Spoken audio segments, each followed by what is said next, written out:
అంశాలని పరిశీలించటంలో భాగంగా మనం మరి ఈస్ట్ ఇండియా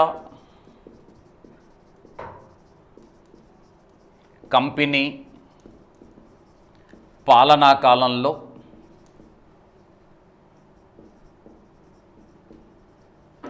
రూపొందించినటువంటి చట్టాలు ఏవైతే ఉన్నాయో ఈ చట్టాలన్నింటిని కూడా మనం చార్టర్ చట్టాలుగా పేర్కొంటాం.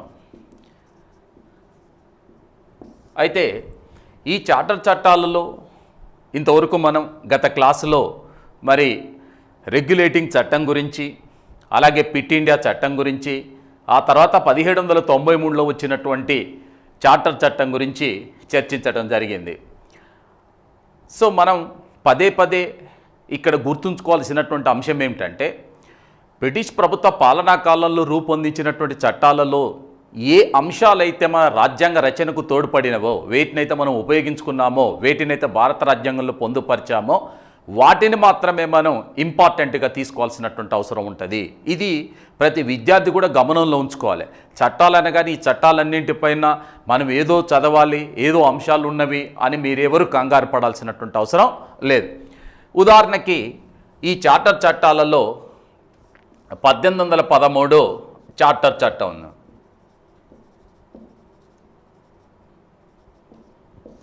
వాస్తవానికి బ్రిటిష్ ప్రభుత్వం ఈస్ట్ ఇండియా కంపెనీ పాలనా కాలంలో ప్రతి 20 సంవత్సరాలకు ఒకసారి ఓ చార్టర్ చట్టాన్ని రూపొందిస్తూ వచ్చింది. 1793 తర్వాత వచ్చినటువంటి చార్టర్ చట్టం 1813లో మరొక చార్టర్ చట్టాన్ని తీసుకురావడం జరిగింది. మరి చార్టర్ చట్టం ద్వారా వీళ్ళు తీసుకొచ్చినటువంటి ఇంపార్టెంట్ అయిన మార్పు ఏమిటి అని అంటే, కంపెనీ యొక్క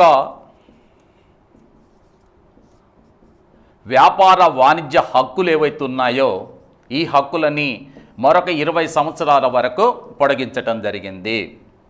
కంపెనీ యొక్క వ్యాపార వాణిజ్య హక్కులని మరొక 20 సంవత్సరాల వరకు పొడిగించారు. ఫస్ట్ అంశం ఈ చట్టంలో ఉన్నటువంటి మొదటి అంశం. రెండో అంశం ఏంటంటే, ముఖ్యంగా భారతదేశంలో ఈ వ్యాపారానికి సంబంధించి ఈస్ట్ ఇండియా కంపెనీకి ఉన్నటువంటి గుత్తాధిపత్య హక్కులని రద్దు చేశారు. అంటే ఇంతకుముందు మోనోపలి అంటే ఈస్ట్ ఇండియా కంపెనీ ఒక్కటే భారతదేశంలో వ్యాపార వాణిజ్యం చేసుకోవటానికి అవకాశం ఉండేది. కానీ అలా కాకుండా ఇప్పుడు ఎవరైనా భారతదేశం వచ్చి వ్యాపారం చేసుకునేటటువంటి అవకాశం కల్పించారు. దాన్నే వ్యాపార విషయంలో మనం స్వేచ్ఛ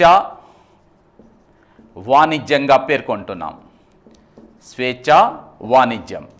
అయితే స్వేచ్ఛా వాణిజ్యం ఎవరైనా వచ్చి మన దేశానికి వచ్చి వ్యాపారం చేసుకోవటానికి అవకాశం కల్పించిన మాట వాస్తవమే. కానీ రియల్గా చెప్పాలంటే మళ్ళీ ఇక్కడ తేయాకు అలాగే చైనాతో వ్యాపారం ఏదైతే ఉందో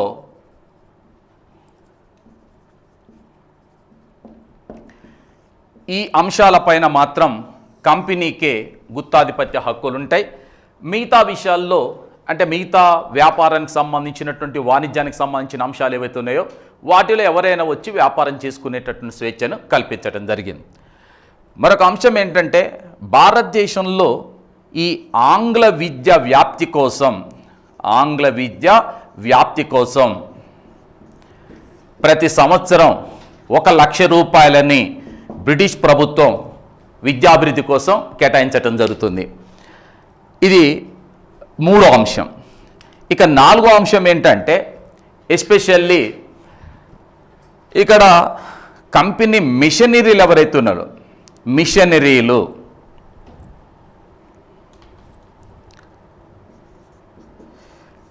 వీళ్ళు మత వ్యాప్తి కోసం మత ప్రచారం చేసుకునేటటువంటి స్వేచ్ఛను కూడా కల్పించడం జరిగింది.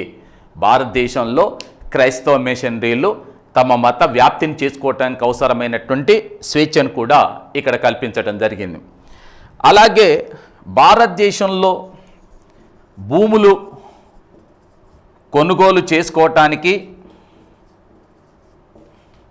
యూరోపియన్స్ అందరికీ కూడా అవకాశం కల్పించడం జరిగింది. అంటే యూరోప్ నుంచి భారతదేశం వచ్చిన వాళ్ళు ఎవరైనా సరే ఇక్కడ భూములు కొనుగోలు చేసి ఇక్కడ తమ సంస్థలని లేక వ్యాపారానికి సంబంధించి వినియోగించుకోవటానికి కావలసినటువంటి హక్కులు కల్పించేటటువంటి అవకాశం కూడా కల్పించారు. అలాగే కంపెనీలో ఉద్యోగాలు ఇవి చేసుకోవటానికి భారతీయులకు అవకాశం కల్పించారు. అంటే ఇక్కడ క్లారిటీ ఏంటంటే ఇప్పటి వరకు కూడా ఈస్ట్ ఇండియా కంపెనీ అనేది బ్రిటన్ నుంచి భారతదేశం వచ్చింది, భారతదేశంలో వ్యాపారం కొనసాగిస్తుంది.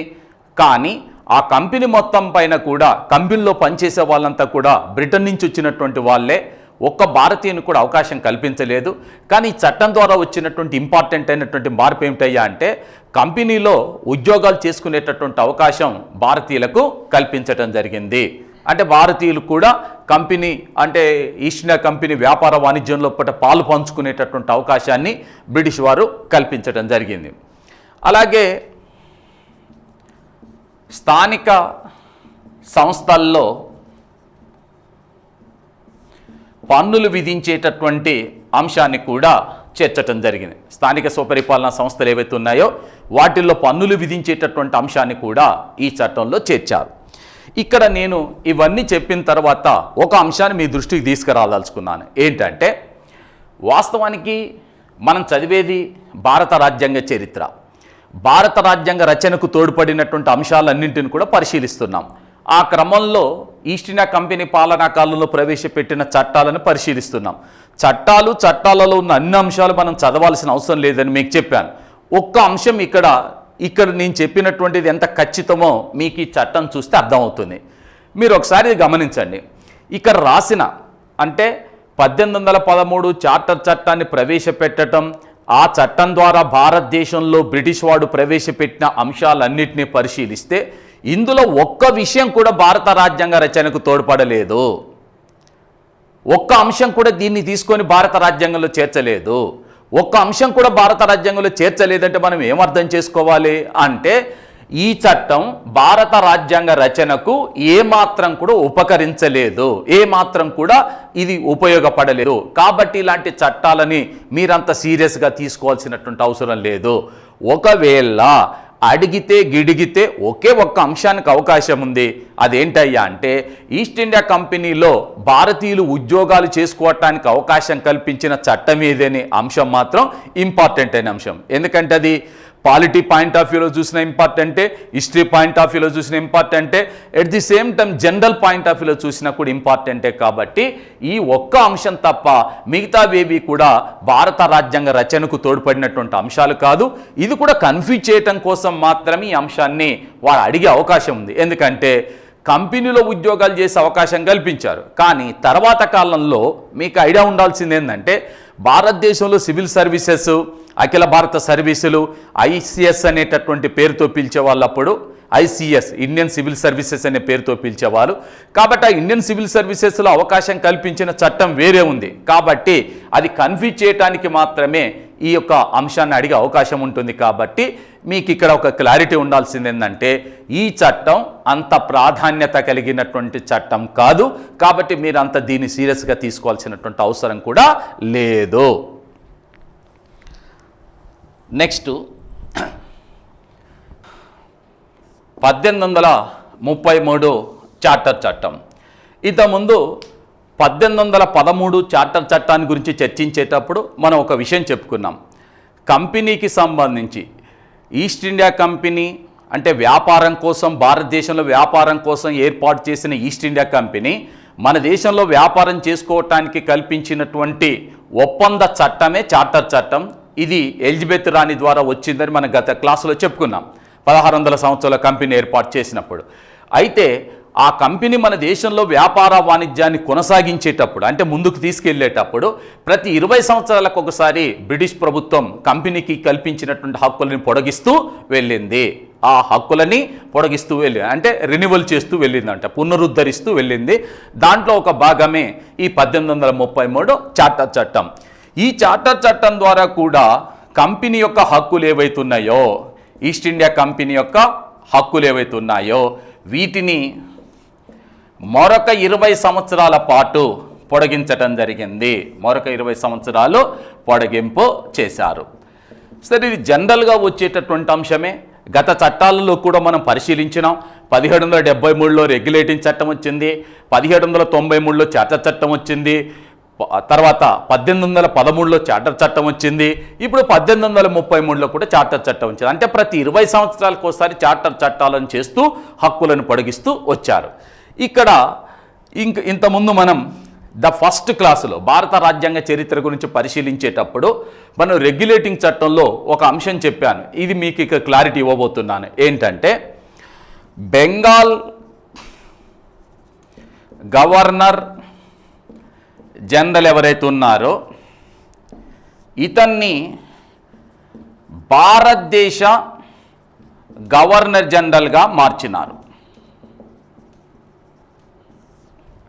అంటే మనం మీకు రెగ్యులేటింగ్ చట్టం గురించి చెప్పేటప్పుడు బెంగాల్ గవర్నర్గా ఉన్న వారెన్ హేస్టింగ్స్ని మొదటి గవర్నర్ జనరల్ ఆఫ్ బెంగాల్గా చేశారు, గవర్నర్ జనరల్ ఆఫ్ బెంగాల్గా చేసినారు. ఇప్పుడు గవర్నర్ జనరల్ బెంగాల్గా ఉన్నటువంటి వ్యక్తిని తీసుకొచ్చి భారతదేశ గవర్నర్ జనరల్ చేయటం జరిగింది. అంటే అలా నియమించబడ్డ మొట్టమొదటి గవర్నర్ జనరల్ ఎవరయ్యా అంటే, భారతదేశ మొదటి గవర్నర్ జనరల్ ఎవరయ్యా అంటే విలియం బెంటింగ్.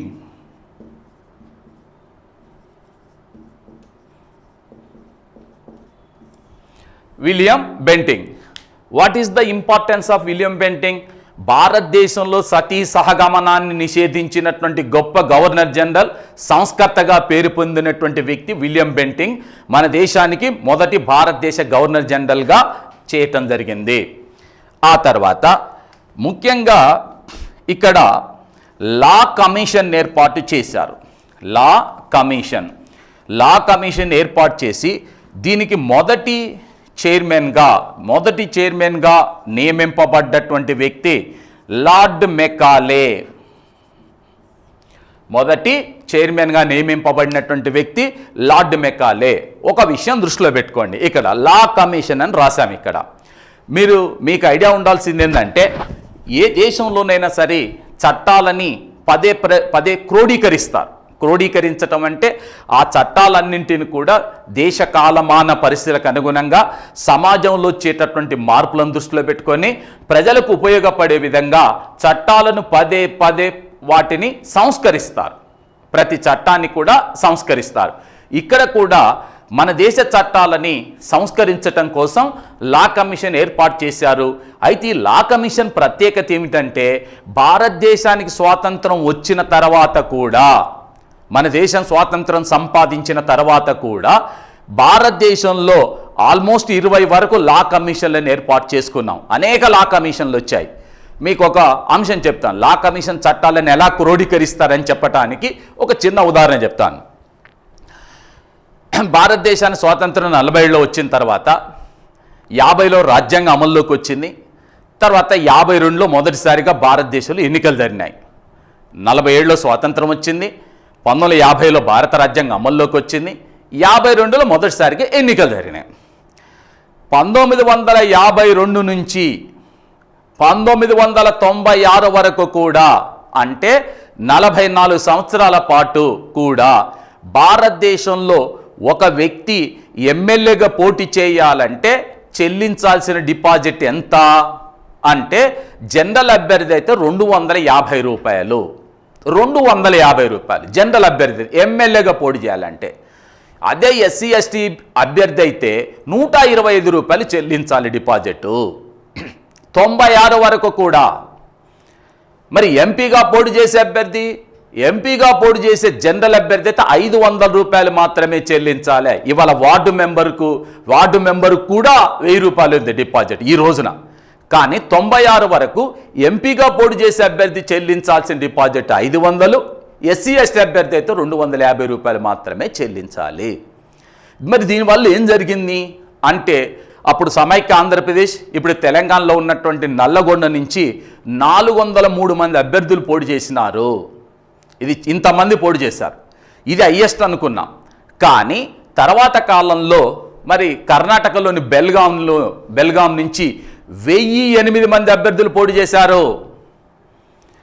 ఇదే హైయెస్ట్ అనుకుంటే తమిళనాడులోని మొదరకుచ్చి అనే నియోజకవర్గం నుంచి 1453 మంది పోటీ చేశారు. అంటే ఏముంది, నీ జేబులో 500 ఉంటే ఎంపీగా పోటీ చేయొచ్చు, 250 ఉంటే ఎమ్మెల్యే కూడా పోటీ చేయొచ్చు. ఆ పరిస్థితి ఉండేది. అంటే ఇలా ఆషామాషి అభ్యర్థులు, నాన్ సీరియస్ క్యాండిడేట్స్ ఎక్కువ మంది పోటీ చేస్తున్నారన్న ఉద్దేశంతో జస్టిస్ బిపి జీవన్ రెడ్డి నేతృత్వంలోని లా కమిషన్ ఏమన్నదంటే డిపాజిట్ని ఇమీడియట్గా పెంచాలి అని చెప్పటంతో ఇప్పుడు డిపాజిట్లు అనేటటువంటి విపరీతంగా పెంచారు. మీ అందరికీ ఐడియా ఉండొచ్చు, ఇవాళ ఎంపీ అభ్యర్థిగా పోటీ చేయాలంటే 25,000 డిపాజిట్ చెల్లించాలి. ఎస్సీ ఎస్టీ అభ్యర్థి అయితే 12,500 రూపాయలు డిపాజిట్ చెల్లించాలి.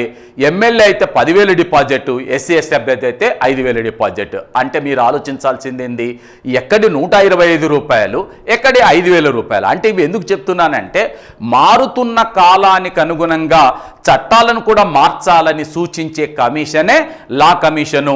అది ఇప్పటికీ భారతదేశంలో ఉంది. కానీ భారతదేశంలో మొదటిసారిగా లా కమిషన్ ఎప్పుడు ఏర్పాటు చేశారంటే 1833 చార్టర్ చట్టం ద్వారా ఏర్పాటు చేశారు మొదటి లా కమిషన్. ఆ లా కమిషన్ యొక్క చైర్మన్గా పనిచేసినటువంటి వ్యక్తి లార్డ్ మెకాలే.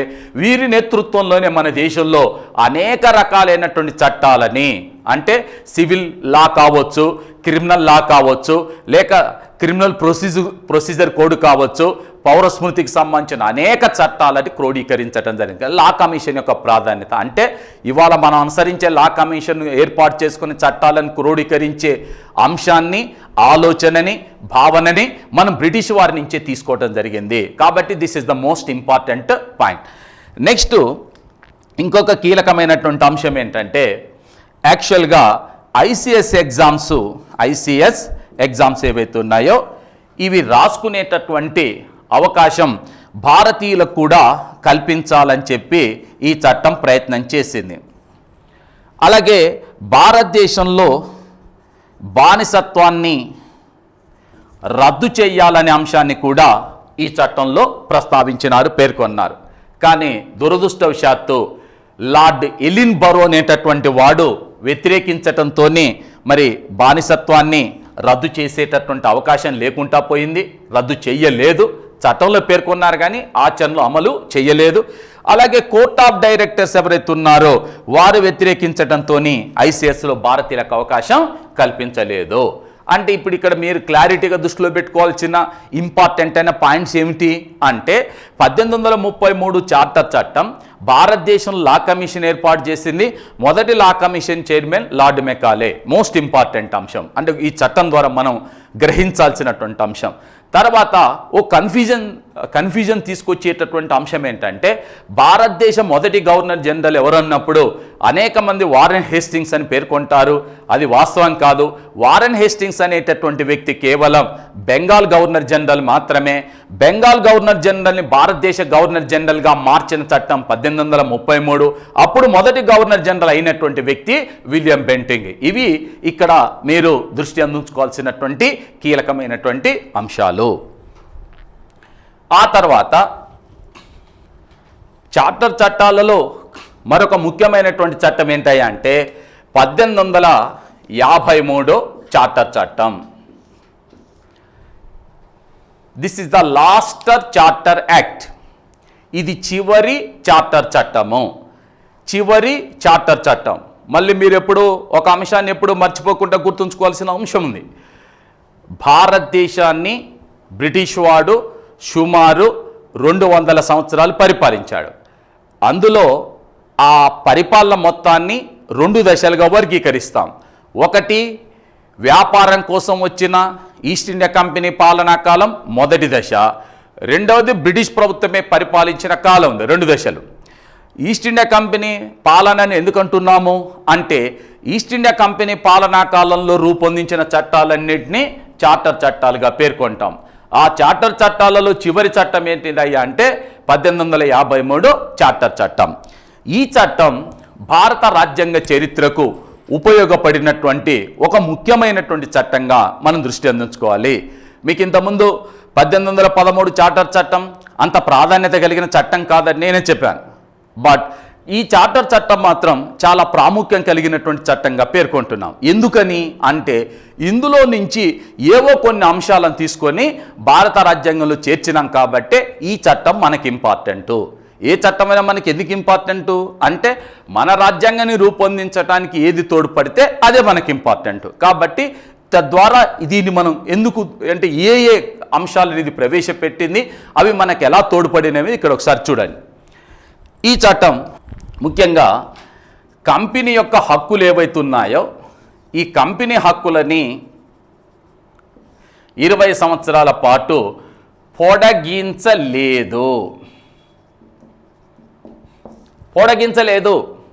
పొడిగించలేదంటే అర్థం ఏంటిది? ఈస్ట్ ఇండియా కంపెనీకి రోజులు దగ్గర పడ్డాయని అర్థం చేసుకోవాలి. దాని హక్కులు పొడిగించలేదంటే అర్థం ఏంటంటే కంపెనీకి రోజులు దగ్గర పడ్డవి అనే అంశాన్ని మీరు ఐడియా ఉంచుకోవాల్సినటువంటి అవసరం ఉంది. ఒకటి. ఇకపోతే మోస్ట్ ఇంపార్టెంట్ అయినటువంటి అంశం ఏంటంటే కేంద్రంలో లెజిస్లేటివ్ కౌన్సిల్ని ఏర్పాటు చేసినారు. కేంద్రంలో లెజిస్లేటివ్ కౌన్సిల్ని ఏర్పాటు చేశారు అంటే మీరు ఖచ్చితంగా దృష్టి అందించుకోవాల్సిన అత్యంత కీలకమైన అంశం ఇది. ఎందుకని అంటే ఇవాళ 130 కోట్ల మంది భారతీయులకు ప్రాతినిధ్యం వహించే పార్లమెంట్ ఏదైతే ఉన్నదో, భారతదేశ అత్యున్నత శాసనశాఖ అనే పార్లమెంట్ ఏదైతే ఉందో ఆ పార్లమెంటుకు పునాదులు వేసిన చట్టం ఇది. భారత పార్లమెంటుకు పునాదులు వేసిన చట్టం ఏ పేరుతోని? కేంద్ర లెజిస్లేటివ్ కౌన్సిల్ని ఏర్పాటు చేయాలి. లెజిస్లేషన్ అంటే శాసనశాఖ అని అర్థము. లెజిస్లేషన్ అంటే శాసనశాఖ. ఆ శాసనశాఖని ఏర్పాటు చేసినటువంటి చట్టం ఇది. కాబట్టి it is the most important point in this act అనమాట. ఓకేనా? ఇక మరొక ముఖ్యమైనటువంటి అంశం ఏంటంటే ఈ లెజిస్లేటివ్ కౌన్సిల్ ఏదైతే ఉందో దీనికి ఎగ్జిక్యూటివ్ కౌన్సిల్,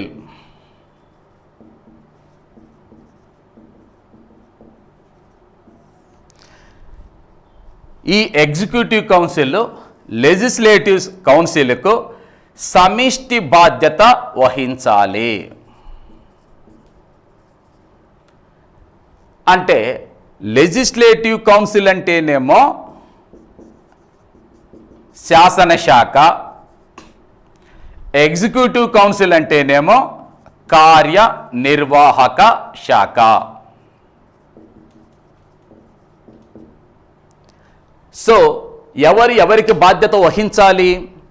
ఎగ్జిక్యూటివ్ కౌన్సిల్ అంటే కార్యనిర్వాహక శాఖ శాసనశాఖకు లెజిస్లేటివ్ కౌన్సిల్కు సమిష్టి బాధ్యత వహించాలి. అయితే ఇక్కడ ప్రాథమికమైనటువంటి అంశంగా మీకు అర్థం కావాలంటే ఈ రోజున భారతదేశంలో మనం ఏ తరహా ప్రభుత్వాన్ని అయితే అనుసరిస్తున్నాం? భారతదేశంలో పార్లమెంటరీ తరహా ప్రభుత్వాన్ని అనుసరిస్తున్నాం. ఆ పార్లమెంటరీ తరహా ప్రభుత్వానికి పునాదులు వేసిన చట్టమే 1853 చార్టర్ చట్టము.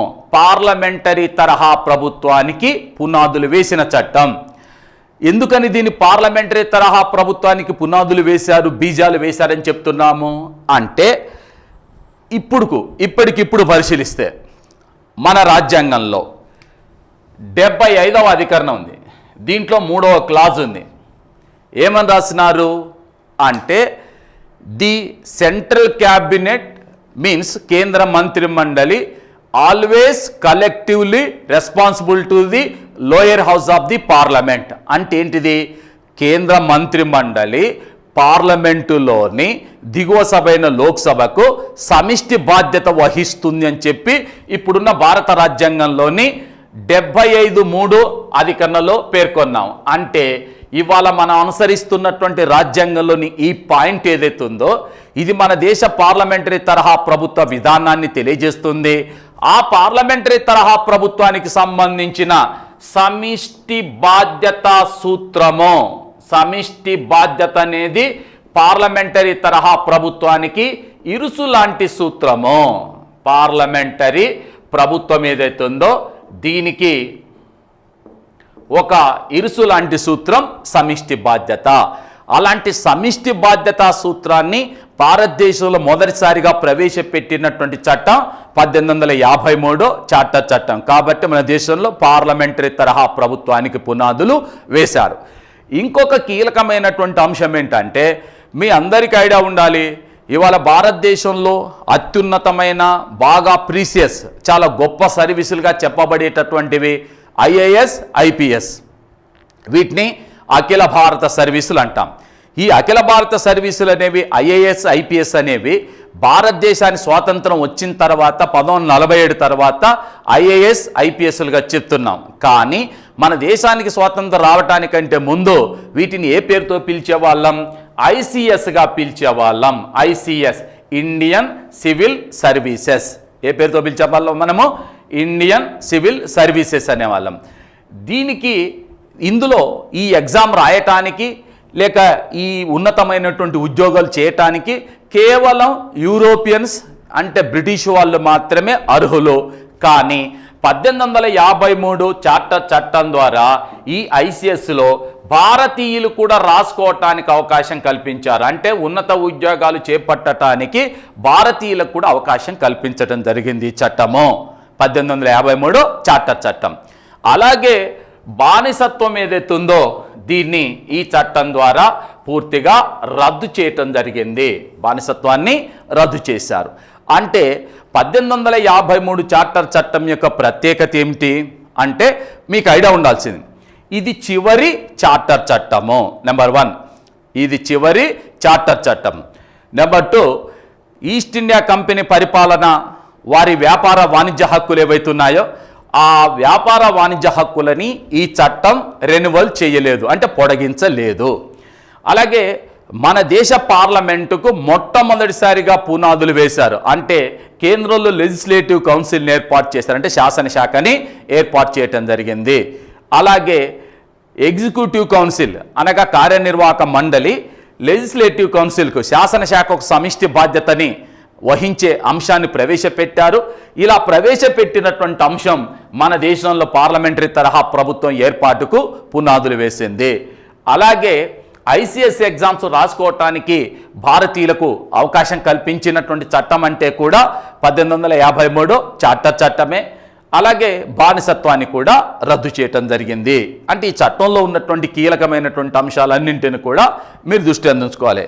అంటే ఇక్కడ క్లారిటీ ఏంటి? పార్లమెంట్ ఏర్పాటుకు పునాది, సమిష్టి బాధ్యత సూత్రం, ICS భారతీయులు రాసుకోవటానికి అవకాశం కల్పించేవైతున్నాయో ఇవన్నీ రాజ్యాంగానికి సంబంధించినటువంటి అంశాలు. ఇవాళ మీ అందరికీ ఐడియా ఉంటుంది, అఖిల భారత సర్వీసుల గురించి రాజ్యాంగంలో ప్రత్యేకంగా ఒక భాగాన్ని ఏర్పాటు చేశారు. ఇవాళ భారత రాజ్యాంగంలో 14వ భాగం ఏదైతుందో అది కేవలం భారతదేశంలో ప్రభుత్వ ఉద్యోగాలు చేయటానికి ఆ ఉద్యోగస్తులను ఎంపిక చేయటం కోసం ఏర్పాటు చేసిన పబ్లిక్ సర్వీస్ కమిషన్స్ గురించి ప్రత్యేకంగా రాజ్యాంగంలో ఒక భాగమే ఏర్పాటు చేయటం జరిగింది. ఆ భాగం ఏర్పాటు చేసుకున్నామంటే ఇది కూడా మన రాజ్యాంగ రచనకు తోడ్పడింది. అలాగే పార్లమెంటుకు పునాదులు వేసినటువంటి అంశం కానివ్వండి, అదే పార్లమెంటరీ తరహా ప్రభుత్వానికి పునాదులు వేసిన అంశం కానివ్వండి, ఇవి ఈ చట్టం ద్వారా మనకు వచ్చినటువంటి కీలకమైన అంశాలు. ఇక్కడ మళ్ళీ మీకు ఐడియా ఉండాల్సినటువంటి అంశం ఏంటంటే, ఇప్పటి వరకు మనం అంటే కొన్ని చట్టాల గురించి చార్టర్ చట్టాల గురించి పరిశీలిస్తూ వచ్చాం.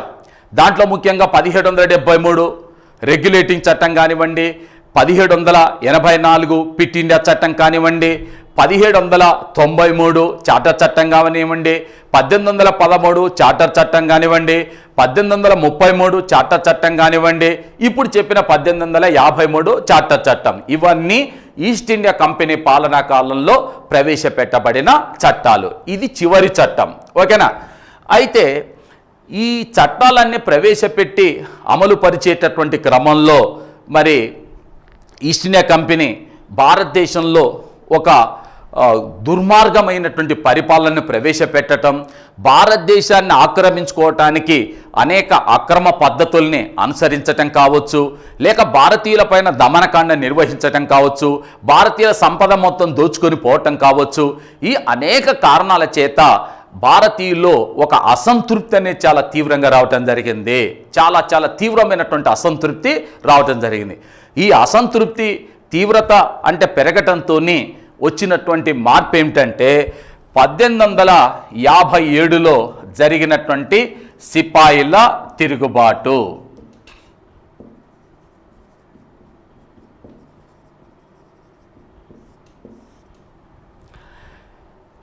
వాస్తవానికి 1857లో భారతదేశంలో అతిపెద్ద సిపాయిల తిరుగుబాటు జరిగింది. దీని సిపాయిల తిరుగుబాటు అని చెప్పి అనేక మంది పేర్కొంటారు. కానీ విడి సావర్కర్, వినాయక దామోదర్ సావర్కర్ అనే దేశభక్తుడు చెప్పేది ఏంటంటే ఇది సిపాయిల తిరుగుబాటు కాదు, దీన్ని ఆయన ఏమంటున్నాడు అంటే ప్రథమ స్వాతంత్ర సంగ్రామంగా పేర్కొంటున్నాడు. మొదటి స్వాతంత్ర సంగ్రామం, మొదటి స్వాతంత్ర పోరాటంగా పేర్కొంటున్నాడు. ఎందుకని ఈయన మొదటి స్వాతంత్ర పోరాటం అంటున్నాడు? మరి కొంతమందిని సిపాయిల తిరుగుబాటు అంటున్నారు కదా, ఈయన ఎందుకు మొదటి స్వాతంత్ర సంగ్రామం అంటున్నాడు అంటే వాస్తవానికి 1857లో జరిగినటువంటి తిరుగుబాటు అనేది కేవలం సిపాయిలు మాత్రమే పాల్గొనలేదు. కేవలం సిపాయిలు మాత్రమే పాల్గొనలేదు. సిపాయిలతో పాటు ఈ దేశ సామాన్యమైన ప్రజానీకం పాల్గొన్నారు. బెంగాల్లో కరువు వచ్చి 3 లక్షల మంది చనిపోయారు. ప్రజలు మొత్తం కూడా తీవ్రమైన అసంతృప్తితో ఉన్నారు. ప్రజల్లో ఒక నమ్మకం ఉంది. 1757లో ప్లాసీ యుద్ధం తర్వాత 1757లో జరిగిన ప్లాసీ యుద్ధం భారతదేశంలో బ్రిటిష్ సామ్రాజ్యానికి పునాదులు వేసింది. ఆ ప్లాసీ యుద్ధం తర్వాత 100 సంవత్సరాల తర్వాత ఒక ప్రళయం రాబోతుంది. 100 సంవత్సరాల తర్వాత ఒక ప్రళయం రాబోతుందన్న నమ్మకం, విశ్వాసంతో ఉన్నారు. కాబట్టి ఇక్కడ సామాన్యమైన ప్రజలు తిరుగుబాటు చేసినారు. వాస్తవానికి భారతదేశ ప్రజల ప్రధాన వృత్తి వ్యవసాయం. 180% మంది పైగా ప్రజలు వ్యవసాయం మీద ఆధారపడి జీవించినారు గతంలో కూడా. వ్యవసాయం తర్వాత రెండో వృత్తి ఏంటిది? చేనేత వృత్తి. కానీ ఇంగ్లండ్లో వచ్చిన పారిశ్రామిక విప్లవ ఫలితంగా పరిశ్రమలు విపరీతంగా రావటంతో అక్కడ మన దేశం నుంచి వాడు పత్తి వాని దేశం తీసుకెళ్ళి విపరీతంగా బట్టలు ఉత్పత్తి చేసి తీసుకొచ్చి మిల్లు మీద తయారు చేసి తీసుకొచ్చి భారతదేశానికి తీసుకురావటం మూలంగా ఇక్కడ ఉన్న చేనేత రంగం మొత్తం కూడా మూతబడిపోయింది. చేనేత రంగంలో పనిచేసేటటువంటి కొన్ని కోట్లాది మంది ప్రజలు జీవితాలు రోడ్డుపైకి వచ్చినాయి. కాబట్టి వాళ్ళంతా తిరుగుబాటులో పాల్గొన్నారు. అదేవిధంగా భారతదేశంలో అనేక రాజ్యాలను పరిపాలిస్తున్నటువంటి ఝాన్సీ లక్ష్మీబాయి కావచ్చు, తాంత్యా తోపే కావచ్చు, నానా ఫడ్నవీస్ అంటే ఇలాంటి వాళ్ళంతా కూడా ఈ తిరుగుబాటులో కీలక పాత్ర పోషించారు.